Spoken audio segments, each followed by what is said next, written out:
Hi friends, once again welcome back to ജെയം ജേനി. കൂലി, രജനീകാന്ത്, ഒറോട്ട പേര് ഇതിന് മിക്കവാറും കോപ്പറേറ്റ് ഉണ്ടാവും. പക്ഷെ ഇന്നലെ ഇവര് get ready for Coolie unleashed എന്ന് പറഞ്ഞിട്ട് സംഭവമുണ്ട്. സൂപ്പർ സ്റ്റാർ രജനീകാന്ത്, സൺ പിക്ചേഴ്സ്, ലോകേഷ് കനകരാജ്, അങ്ങനെ വൻ പരിപാടിയാണ്. ഒറ്റ 10, 100, 1000, 10 ലക്ഷം കോടി, 1,58,00,000. അയ്യോ, ഇത് എത്രയാണ്?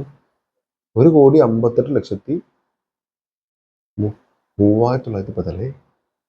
3,914. ഓ, കറക്റ്റാണ്. 1,58,03,914 വ്യൂ ആണ് നിലവിൽ പോന്നിരിക്കുന്നത്. Okay, ready. അപ്പൊ നമുക്ക് കണ്ടു നോക്കാം. റെഡി. കൂട്ടത്താണ്.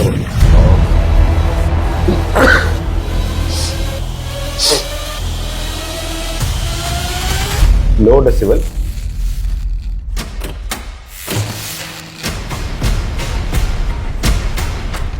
ഇതിന്റെ സൗണ്ട് വെച്ചൊക്കെ രക്ഷയില്ല.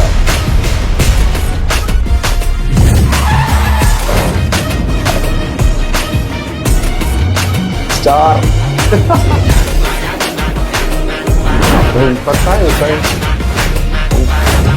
Audio launch.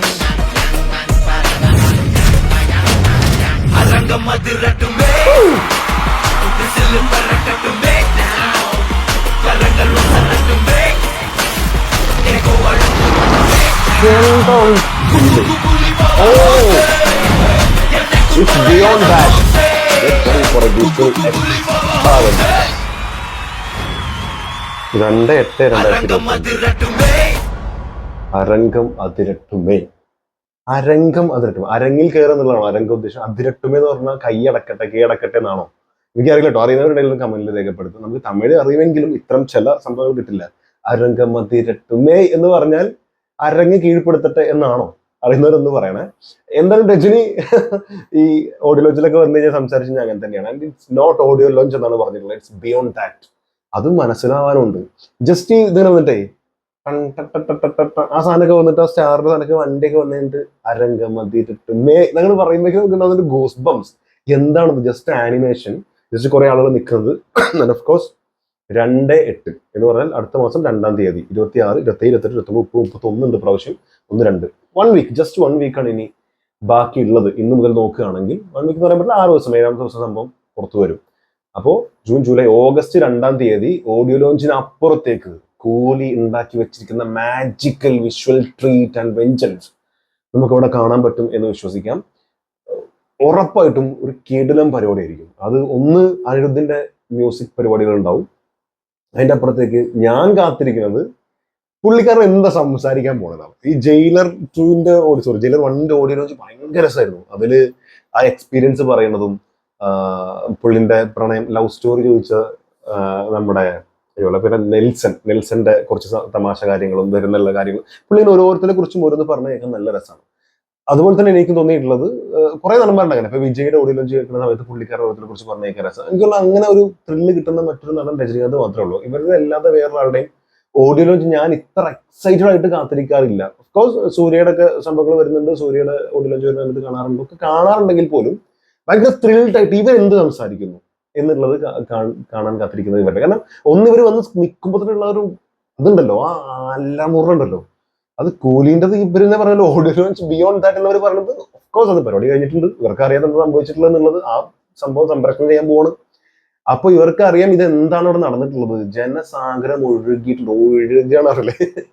അപ്പോ അവിടെ രജനീകാന്ത് ഒക്കെ വന്ന് സംസാരിക്കുമ്പോൾ അറ്റ്ലീസ്റ്റ് ആ സ്ക്രീനിൽ വന്ന് ആ മൈക്കിന് മുമ്പിൽ വന്ന് നിൽക്കുന്ന സമയത്ത്, സ്റ്റേജിൽ കയറുന്ന സമയത്ത് ഉണ്ടാവുന്ന ഒരു ഒരു ലഹള എന്തായിരിക്കും അത്? ഭയങ്കര സംഭവമായിരിക്കും. സോ അതിനുശേഷം പുള്ളി കൂലിനെ കുറിച്ച് പറയുന്നത്, സിനിമയെ കുറിച്ച് എന്ത് പറയുന്നു, അദ്ദേഹത്തിന്റെ എക്സ്പീരിയൻസ് എന്താണ്, പുള്ളി ലോകേഷിനെ കുറിച്ച് എന്ത് പറയുന്നു, അത് കേൾക്കാൻ ഭയങ്കര ഒരു ആവേശമാണ്. ലോകേഷ് കനകരാജ് എന്ന് പറയുന്ന സംവിധായകനെ കുറിച്ച് രജനീകാന്ത് എന്ന് പറയുന്ന മഹാനടനെ സംസാരിക്കാനുള്ളത് എന്താണ്? ഒരുപാട് സംവിധായകരുടെ കീഴിൽ വർക്ക് ചെയ്തിട്ടുള്ള ആള്. ഇപ്പൊ യങ്സ്റ്റേഴ്സ് ആയിട്ടുള്ള ആളോട് കൂടെ വർക്ക് ചെയ്യുന്നു, ഇൻക്ലൂഡിങ് നെൽസൺ. ഇനിയിപ്പോൾ വരാനുള്ള സിനിമകൾ അങ്ങനെ ഒരുപാട് സിനിമകൾ പറഞ്ഞ് കേൾക്കുന്നു, ഒഫീഷ്യൽ കൺഫർമേഷൻ ഇല്ലെങ്കിൽ പോലും.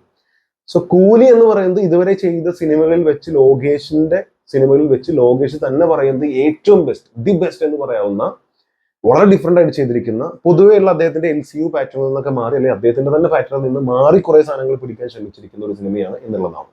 ഇതൊരു സ്റ്റാൻഡ് ലോൺ മൂവിയാണെന്നുള്ളത് അദ്ദേഹം പറഞ്ഞിരുന്നെങ്കിൽ പോലും ഇപ്പൊ പല സംഭവങ്ങൾ വരുന്നുണ്ടെങ്കിലും എല്ലാവരും പറഞ്ഞു കേൾക്കുന്ന സംഭവം ഇതൊരു LCU കണക്ഷൻ ഉണ്ട്, അവസാനം LCU വരും, കാരണം including Kamal Haasan voice over, അല്ല സേം മൈ നെയിം തുടങ്ങിയുള്ള മറ്റു സംഭവങ്ങൾ. അത് പക്ഷെ ബെൻസുമായിട്ടാണ് കണക്ട് ചെയ്തത്. ബെൻസ് LCU കണക്ഷൻ ഉണ്ടെങ്കിൽ പോലും ഇത് മറ്റൊരു യൂണിവേഴ്സ് പോലെ ചെയ്ത്, രജനീകാന്തിനെ വെച്ച് മറ്റൊരു യൂണിവേഴ്സ് പോലെ ചെയ്ത് പിന്നീട് LCUലേക്ക് കൊണ്ടുവരാനേ സാധ്യതയുള്ളൂ എന്നാണ് ഇപ്പോൾ നിലവിൽ അറിയാൻ സാധിക്കുന്നത്. അല്ലാതെ LCUലേക്ക് ഡയറക്റ്റ് കണക്ഷൻ ഒന്നും കൊടുക്കാനുള്ള ഒരു സാധ്യത ഇല്ല.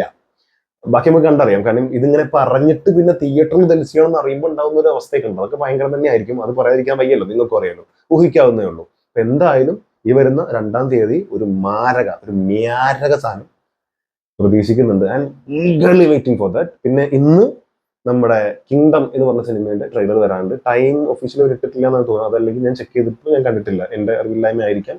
ആർക്കെങ്കിലും അറിയും ടൈം എന്നുണ്ടെങ്കിൽ ദയവായി കമന്റ് രേഖപ്പെടുത്താൻ ശ്രമിക്കുക. സോ അതിന്റെ ട്രെയിലർ റിയാക്ഷനും നമ്മൾ ചാനലിൽ ഇടുന്നതായിരിക്കും. സോ പാക്കലാം.